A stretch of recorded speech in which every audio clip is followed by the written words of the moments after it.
installing this water line here, and to get the pipes to meet, you have to cut them. You got them coming in either direction. So you'll cut them, then you got to try and line them up, cut the other one, and then you'll fuse them together.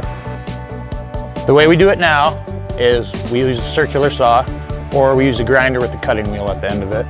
We'll chop it that way, but it always doesn't cut the straightest, and it leaves a lot of excess. There are a lot of burrs, a lot of cleanup, and that's not good.